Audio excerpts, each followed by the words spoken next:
so sorry. But our next speaker is Sally O'Halloran. She moved to Norway in February last year, and she works at NMBU as an associate professor at the Landscape and Society Institute. And her teaching and research focuses on plants used by us, the landscape professionals, and how to create resilient planting designs. Welcome, Sally O'Halloran.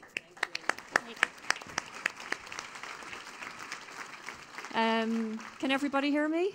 Okay, yeah. Thank you. Okay, let's start. Okay, spot the teacher. I put a contents page. This is what's coming. I suppose the one thing to think about is, everyone presenting today has their view of the world, and has their bias and has how they see things. So I'm presenting today as an Irish person who has moved to Norway, so I can be more critical because I'm not from here. If I was giving this talk in Ireland, I would be very quiet and very polite and saying everything was perfect. The other thing is I'm an academic, so I have to question things. It's my job. But, I suppose the other thing is I am coming from a background where I was a gardener. I did manage spaces, so I know the challenges, okay? So what I want to do today is, and I'm a good follow-on from Cecil, I think I'm really zooming in and looking at what's happening in cities, what are we doing, and I have to question what we're doing, okay? So there might be people sitting here going, you're so mean, stop being so mean, but I have to kind of point out, where we're going and what we're doing. So all of you in this room, you have such a hard job, okay? Look at the challenges that you're facing. And I think the problem is if you think, oh, Norway, maybe I'll move to America, maybe I'll move to Canada, to Europe, another part of Europe. These challenges are in every country now. So, they're at different scales.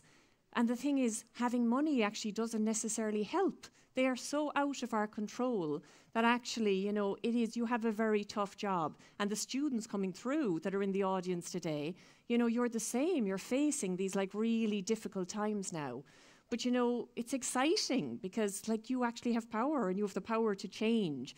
So I suppose a bit like Cecil, I'm going to try and put a positive spin on this, but I am aware that you are tired, you have busy jobs, and there is trying to think about all these things and still design and be creative is so tough. So I'm talking about planting. I mean, that is my interest. I'm coming from a planting background. And I just want to thank my colleague who's here today, Nina, because it was this article that actually inspired me to think, okay, I'm going to talk about urban nature today. So she wrote about, I don't know if you've seen it, and if you have access to this lecture, the link will be there. She looked at Oslo and she talked through, here's what everyone's trying to do with urban nature. So I thought if she can do it, I can do it, and look at it in another way as well. So I suppose, do we have a definition? And I think what I'm going to do is I'm just going to talk through how people are doing it and actually is it working or not. And actually it's not a case of it's working or not. In this case, we're all making mistakes because everything is changing all the time. So this was a project in Oslo last summer. And it was exciting because actually the overall theme of it was taking back the streets, which was quite nice, that actually we can sit out and be kind of immersed in nature.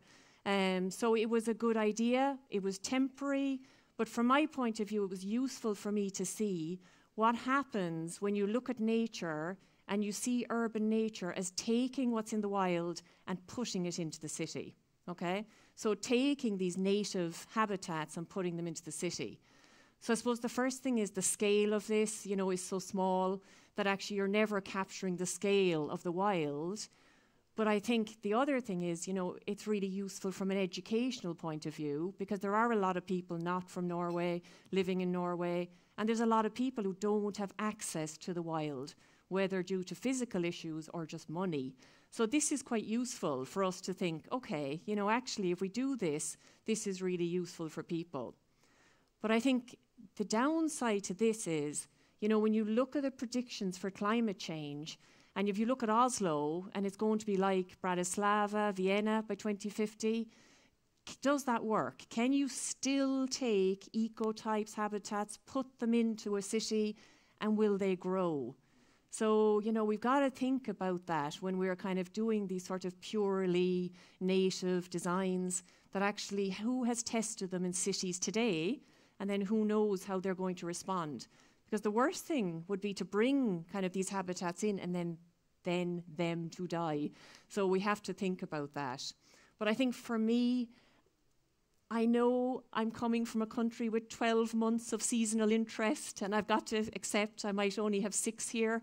But, you know, I'm not happy to accept 2. You know, this project is terrific. It's taking this meadow, this native meadow. This is in Oslo, for those not here. You've probably seen the mother. And it looked stunning for July and August. But, you know, we've had months where there's nothing there in a sort of prime location. And I'm wondering, you know, could we not have bulbs there from April, May while we're waiting? Do we have to be, you know, pure? This is exactly as it is in the wild. And I want more from a city. I'm a city person. I've grown up in cities. This is where I get my kind of nature fix if I'm not going out. So I think just being aware when we're going down this road that actually the kind of aesthetics can be quite limited when you're only using your native palette. Okay, so then option 2, which doesn't actually probably happen too much in Norway, it happens in botanic gardens where you say, I'm going to have an Asian garden, I'm going to have, you know, a Japanese garden, because we're kind of testing plants from other communities. This is happening a lot in the UK because the south of England is going to be like the south of France. And I don't know if you saw kind of pictures of London last summer. The grass is brown, everything is dying, you know, because it's just so hot. So what they're doing is they're trialing sort of ecotypes, native plants, but from another country. So, you know, here is a planting from South Africa because it will cope with the dry. I'm not necessarily promoting that, and to be honest, a lot of the kind of theory doesn't promote that now because you kind of think, what does that look like in your country? It does suit botanic gardens and places where you're sort of, there is an element of research and design and aesthetics, but actually it does kind of look like, what is this? It might look beautiful and stunning, but you don't necessarily think, you know, this is something that you want. I should show a bad picture. There's no point putting up a really nice picture saying this is not what we want. But the other thing is, of course, you know, this kind of now worry about alien plants and foreign plants. If you do take a community from North America, from South Africa, and do a large-scale planting, you have more things to consider. So that option number 2 has kind of gone a bit out of fashion, but it was very much kind of what people were doing. Okay, this is a brand new project, and I only saw this week, so this was a last-minute addition to the PowerPoint. And actually, Cecil has just mentioned Barcelona. So this is what Jörg mentioned in Berlin. This is ruderal, spontaneous vegetation. So this is where you just let go of all control and see what comes up. Can you imagine? Oh my God, horror, fear. But, you know, the thing is, Barcelona has no money. It is struggling with drought. So they have planted the trees. And if we look at this, you know, they have put the trees in, but they've decided that this layer beneath the trees is just going to be weeds and mess. Okay? So I don't think we're ready for this. I don't think I'm ready for this. But going back to, was it Dag's comment about, like, we can't let other people do the work for us? You know, I go through the cities in Norway and in Ireland, and there are annual bedding plants everywhere. You know, we are watering plants, we are putting soil, we are putting fertilizer, and then we have another country that is using weeds because they don't have that. And I think we've got to be aware that it is a shared resource. When you're in a country that's surrounded by water, you know, you forget, actually, we're sharing this water with the rest of the world. So, you know, this is where some countries are, some cities are, like Barcelona. This is what it's doing. And we're still walking past pots and pots of unsustainable annual bedding plants. That's my rant about annual bedding. I appreciate the colour after 6 months of not having it, but it is using water. Okay, and then this fourth option, which is it's a balance, and this is the kind of school that I'm coming from, is where you look to the wild and you look at like the patterns it creates and, you know, the sort of feeling you get from it, the scale of it, and you recreate it using both native and non-native plants. And you're trying to create communities that look good but are also resilient. And as landscape architects, it takes you back to design. And it's about design as well as plant selection, okay, which is, what is important. So this is Swedish Peter Korn. I don't know if you kind of look at his work. He does a lot with sand and gravel. He's trying to push using plants without watering. But here you have an example of a roundabout in Lund where he's making it look like a rock garden, per se, or the wild. But it's a mix. It's a mix of plants that can cope with dry, but can also cope with native plants in there as well, and looking good as much of the year as possible. Oops, sorry. Okay, so this last option is basically, sort of bringing all of these things together. So using native, using non-native, but then thinking about design. And I'm sure there's probably people here from SLA today.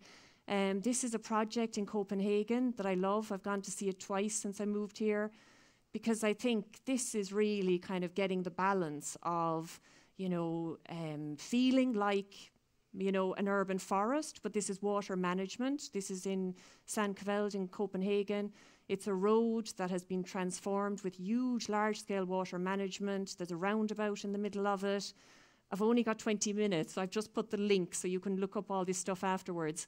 But it's using ecotypes. It has looked at the surrounding area of Copenhagen, but it's also putting in non-native plants. It's doing that sort of balance, but also it's creating wonderful spaces that people aren't necessarily going up to it thinking, oh, that's a habitat from the wild. They're just thinking, this is a nice place for me to live, to sit by, to hang out in. So it's worth looking at it.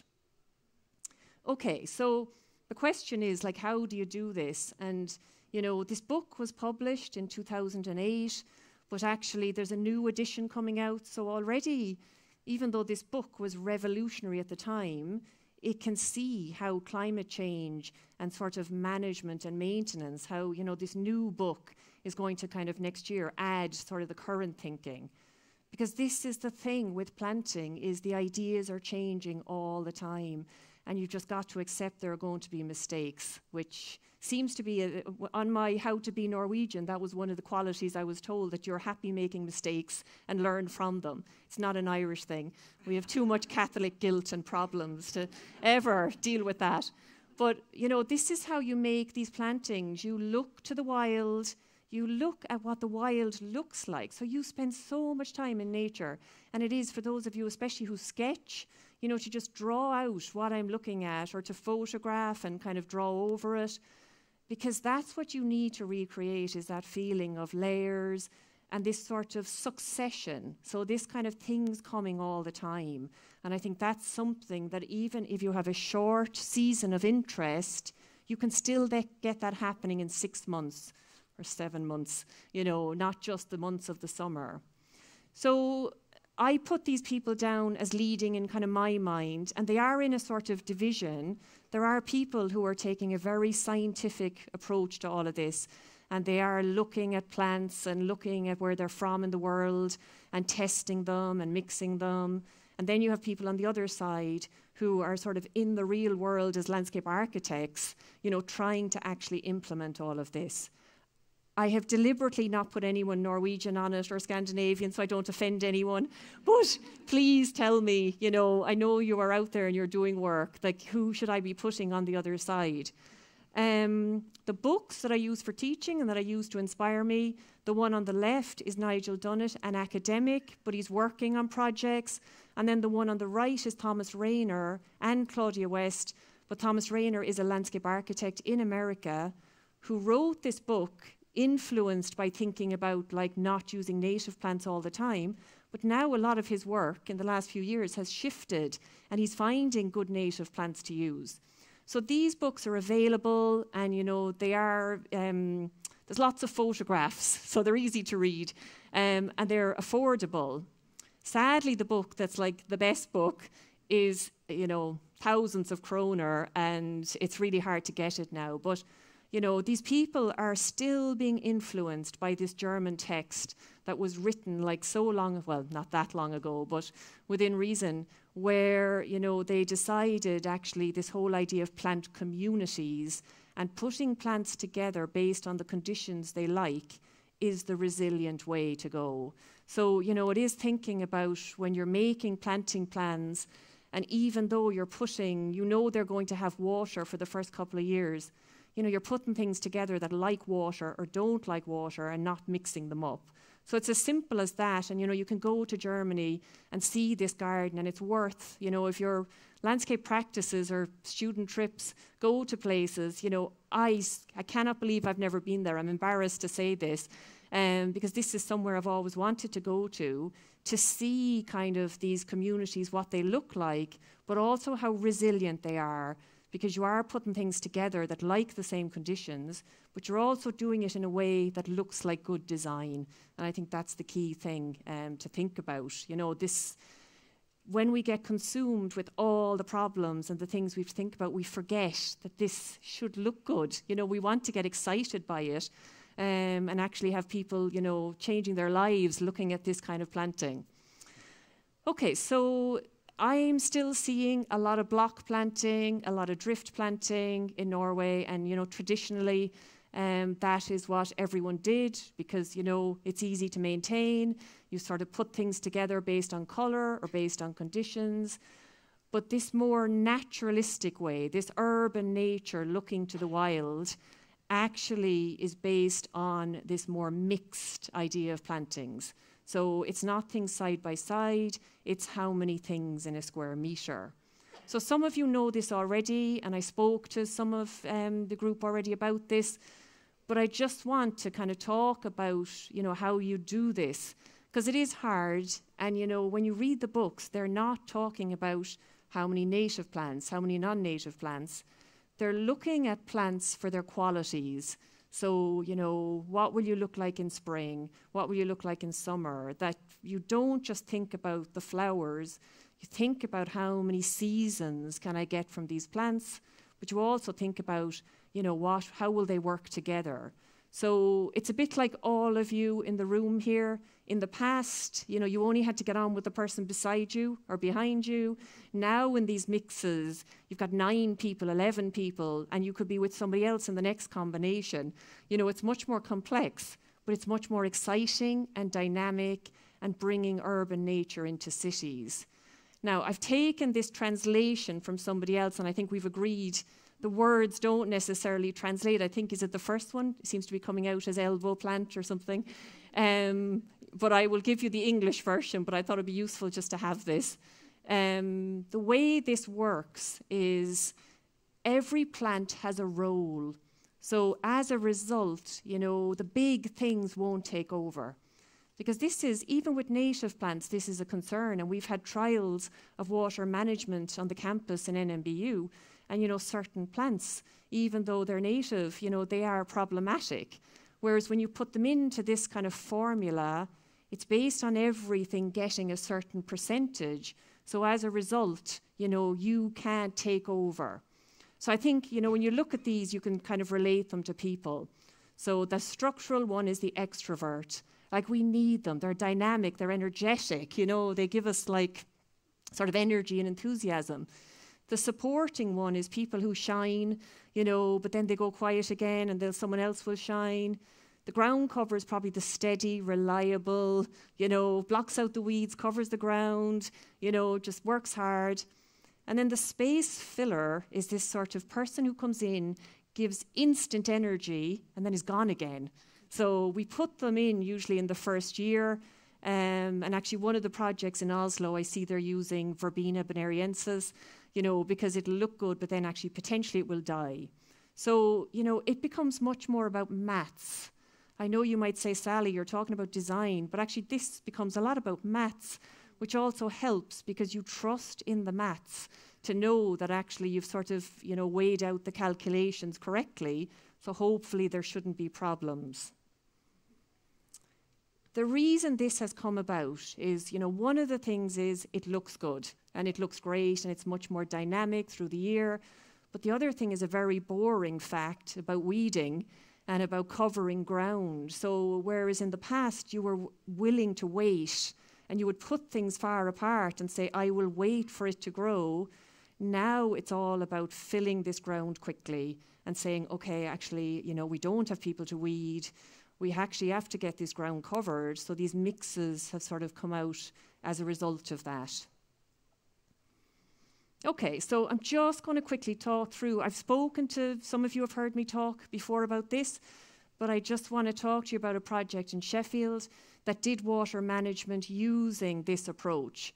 So I think it's, again, when you have lots of projects like green roofs, suds, rain gardens, you start to go into functional mode and you think, actually, I need to think about what, the function of this is, and you forget to design and you forget to think this can also be beautiful.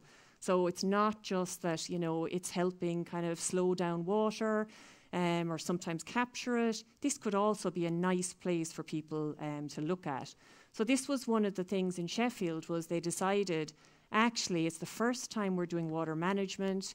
We need this to actually be dynamic and interesting and show this new way. So it was a road that had traffic on it, and then they decided it was going to decrease from 2 lanes down to 1, so it left this huge space.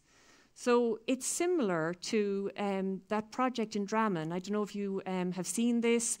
It's a PhD project, Christina's, and the same conditions. She's got this busy road at the side. Okay, so this has been done by block planting, because it is a PhD trial, and I'm not criticizing this because actually there's some really useful research on what plants survive. And you probably are going to say to me, Sally, that looks great. What's wrong with block planting? But this is one photograph in the whole 12 months of the year. And if anything goes wrong with any of those plants, because they're in a block, you'll see it straight away. So you've got to think about, with urban nature, we are looking to the wild.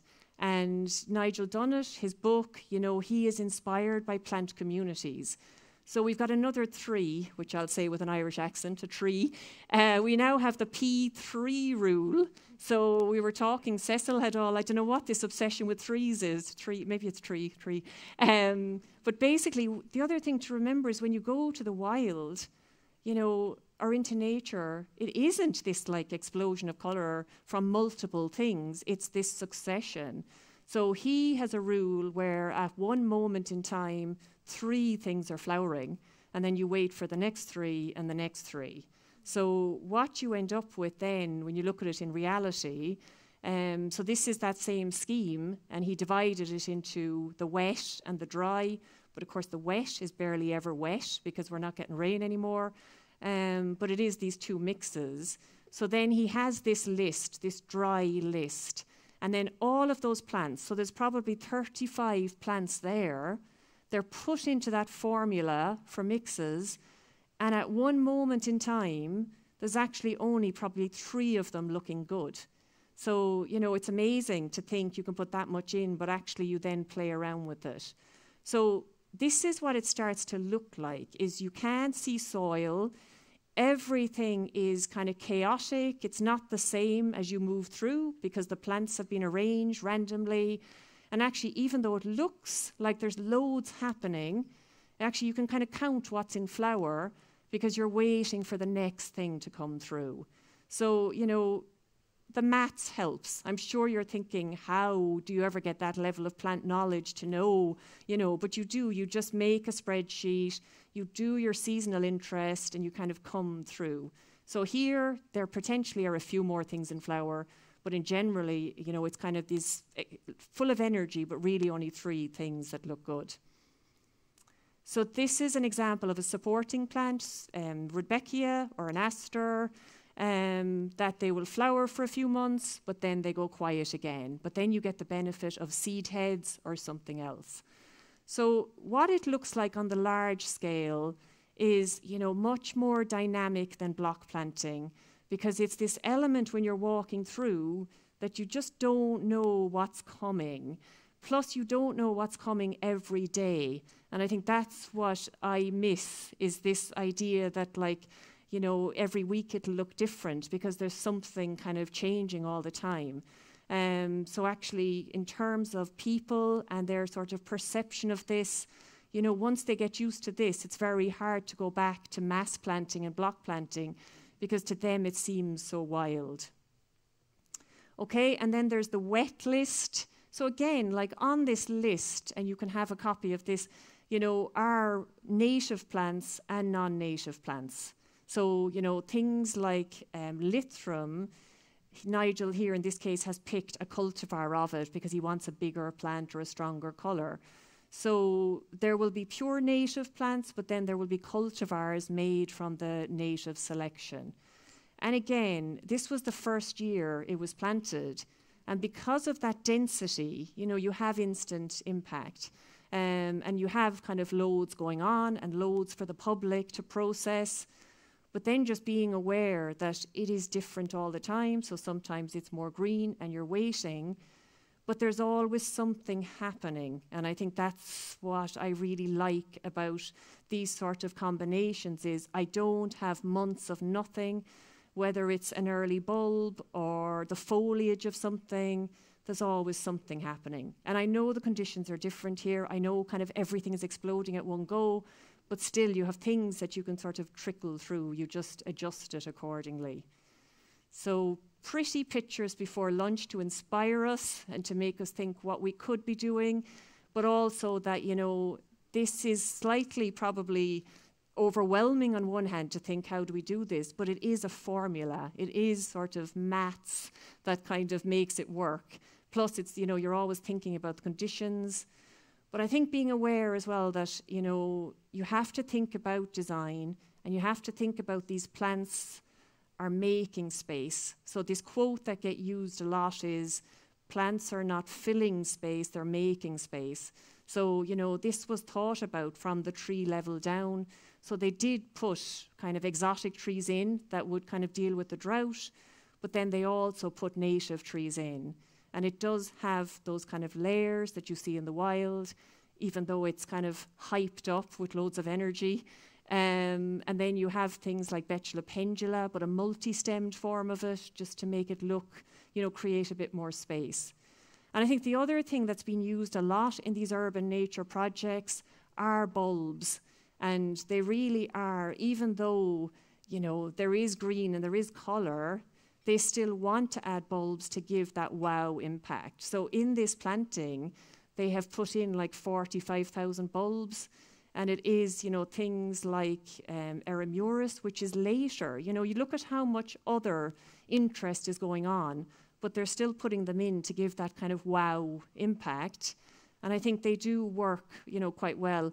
At the moment, I'm only seeing them a lot in the kind of historic parks, like the crocus and the grass and the Shinnedoxas, but they're being used in all these landscape architect projects to kind of start the season and get you excited about what's coming.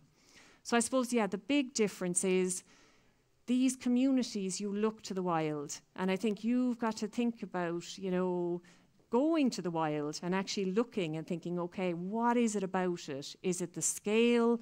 Is it, you know, the actual plants? So in this case, you know, Nigel went to this, you know, kind of North American community and saw Liathris spicata and what it did, and then, you know, put it into this grey to green management. So you can go there, you know, and pick plants that you actually like and will inspire you, but a lot of it is about getting the energy and the rhythm and sort of what happens and recreating that. So on that note, I think, you know, resilience is essential. I know you're being told we need water management, we need native plants, we need people's experience, we need that, you know, this big long list. But you have to think about, you know, it still needs to look good. I still need to think, wow, I've done that. This looks great. This is just so exciting for people. This is actually immersing them in nature, you know, and understanding, you know, how you do that. Good luck. Thank you.